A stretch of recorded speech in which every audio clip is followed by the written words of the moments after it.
If I told you that the President of the United States wanted to buy the entire island of Greenland, what would your reaction be?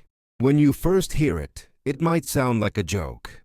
Many people probably thought, how can a country be bought? But Trump expressed this idea seriously and shocked the entire world. So what kind of mystery lies behind this bold plan? What could be the connection between this mystery and the economy? If you're curious, hold tight.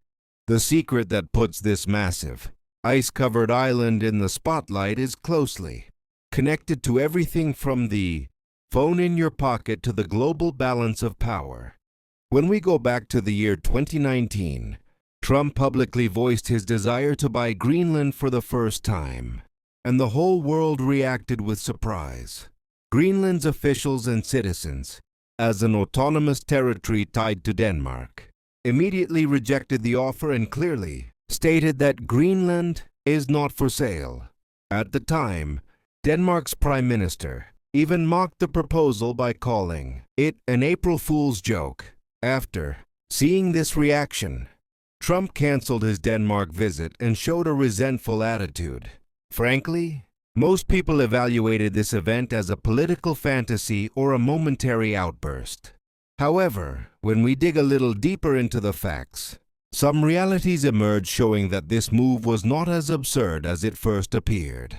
In fact, U.S. interest in Greenland was not new. Looking at history, in 1946, President Harry Truman offered Denmark $100 million to purchase Greenland. The motivation behind that offer was Greenland's value as a strategic forward outpost during the Cold War. This shows that Greenland's geopolitical importance has been recognized for a long time.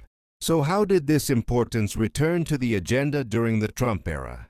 The answer is hidden in the economic treasures buried beneath this icy land. Although Greenland is a massive island covered with ice on the surface, it is essentially a treasure chest in terms of underground resources.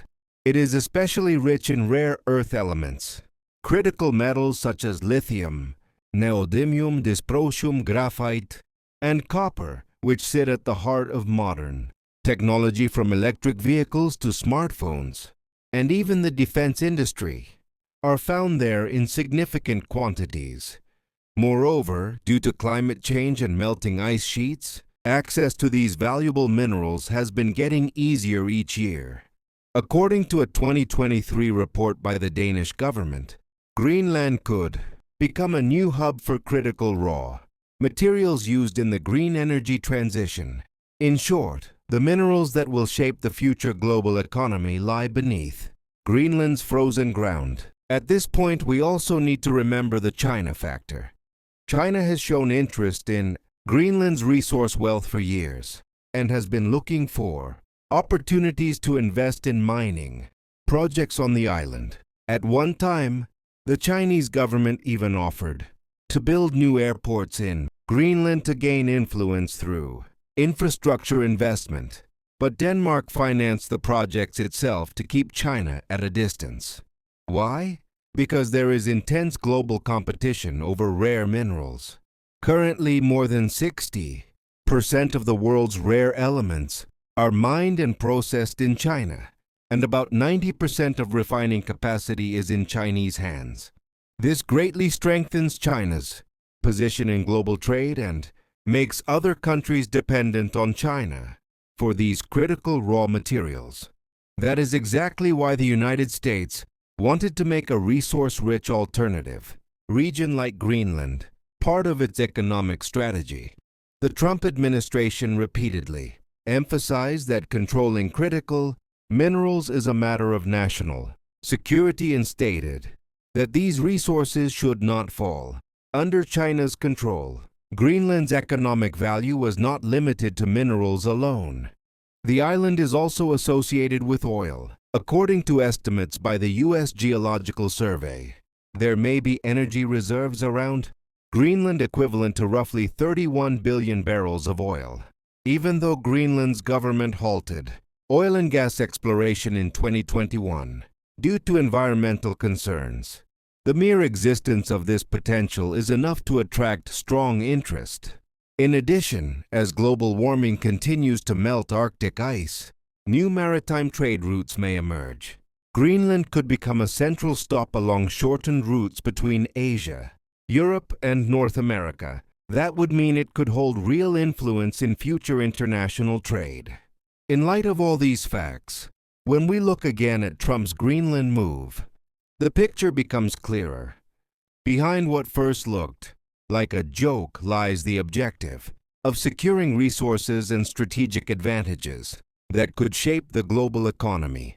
In other words, the secret behind Trump's Greenland plan is essentially an early attempt to position for the world's next major economic competition arena. Whoever controls Greenland may influence the minerals of the future, energy reserves, and possibly new trade routes. That is why Greenland is not just a geopolitical curiosity, but a strategic target sitting at the very center of economics. To truly understand the Greenland issue, it is more accurate to step back and look at the bigger picture. Because Trump's Greenland move is not simply about an island or a piece of land. It is directly related to how the concept of economic power has changed. In the past, empires captured land with armies, and in the industrial age, power was measured by factories. Today, power is defined by who owns critical resources and who controls them. That is exactly why Greenland holds such an important position. In the modern economy, there are certain raw materials, without which neither technology functions nor the green transition becomes possible. Electric vehicle batteries, wind turbines, defense systems, and even space technologies all depend on a limited set of critical elements. When most of these elements are under the control of a single country, it creates serious vulnerability for others. This is why the United States frequently emphasized economic independence and supply chain security. During the Trump era, with the pandemic, the whole world realized something very clearly. If you are dependent on someone else for a vital product, you are economically vulnerable. Greenland enters the picture exactly at this point. For the U.S., Greenland represents both an alternative that could reduce dependence on China for critical minerals and a strategic insurance policy that could provide long-term economic advantage. Moreover, the issue is not only about today, but about the next 20 to 30 years. Investments that look too expensive or too difficult today can become tomorrow's standard. Minerals that become accessible as ice sheets melt are a potential today but could be the key to global competition tomorrow. Trump's business-driven perspective shows itself right here. He tends to approach issues less through short-term diplomatic courtesy and more through long-term gain logic. The Greenland Plan can be read as a product of that mindset, because a country's future strength is measured not only by its budget, but by its access to the resources that feed that budget. If a state controls the pathways to energy, technology, and raw materials, it can cope much more comfortably with inflation, crises, and global volatility. That is why the Greenland issue, no matter how unusual it may sound, actually offers important clues about how the economy of the New World Order is being shaped. In the next section, we will discuss the possible effects of this plan on the U.S. economy and why everyone should take this topic seriously. Let's make the Greenland issue more concrete and focus on this question. Suppose the United States managed to establish economic and strategic influence over Greenland. What would that actually mean for the American economy? First, one point should be made clearly. This move is not about money flowing into the Treasury in the short term, but about reducing long-term costs and controlling future risks. In a massive economy like the U.S., the real danger is production stopping or critical sectors becoming dependent on foreign sources.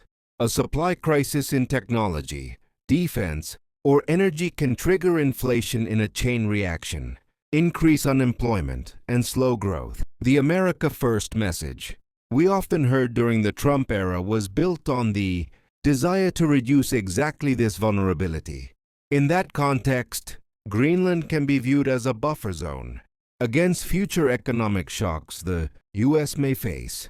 More direct access to critical minerals would lower production costs over time and give American companies an advantage in global competition. Many intermediate goods that are produced in China or pass through China today could be shifted into U.S.-centered supply chains tomorrow. That would affect not only corporate profits but also employment and tax revenues. Another key point is the global value of the dollar.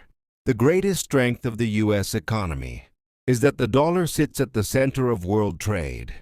But that strength only holds as long as it is backed by production capacity and resource security. If the U.S. remains dependent on foreign sources for strategic raw materials, this financial dominance could be questioned over the long run. Regions like Greenland indirectly support not only U.S. military power but also monetary power. Because a strong currency requires a strong economy, and a strong economy rests on controllable resources. In addition, future Arctic trade routes represent a serious logistical advantage for the United States. Shorter sea routes mean lower transport costs and faster trade flows. That makes American goods more competitive in global markets. When all these factors are combined, Greenland represents not a simple land purchase for the U.S., but the insurance of its economic system. In that sense, even if Trump's Greenland plan stands outside traditional political reflexes, it sits on a fairly rational economic foundation. In the next section, we will examine why this plan disturbed other global powers and how it could influence international balances. The real reason Trump's Greenland plan created such a loud global reaction is that it covered far more than just the U.S. economy. The move directly touched global power balances. Whenever a country shows the possibility of gaining economic and strategic control over a critical geographic area, other major players see it as a potential threat. In the case of Greenland, the alarm bells rang especially loudly on two fronts: China and Russia. From China's perspective, the issue is quite clear. Over the past 20 years, China built its global economic strength not only on cheap manufacturing, but on controlling raw materials and supply chains. Rare elements form the backbone of that strategy.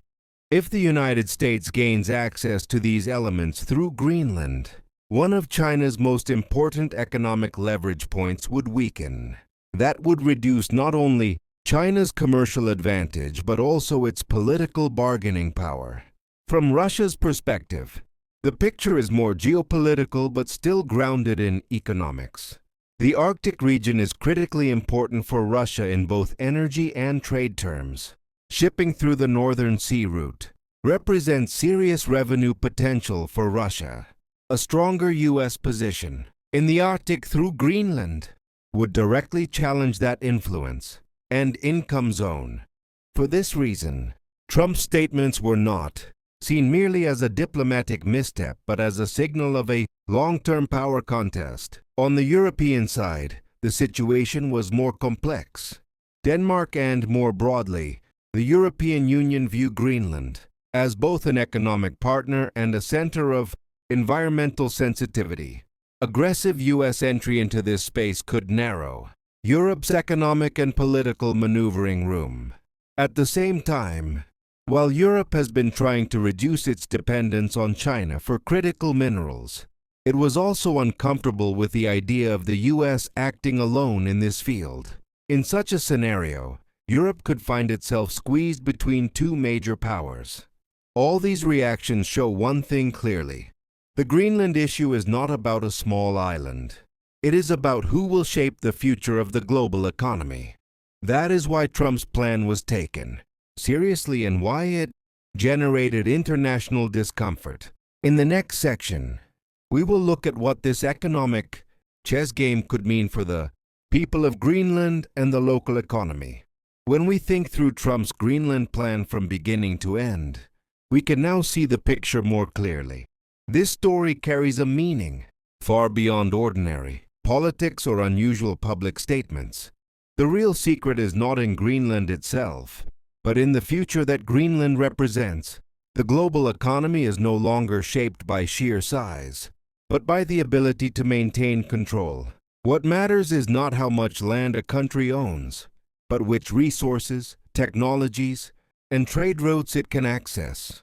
In this sense, Greenland carries symbolic value.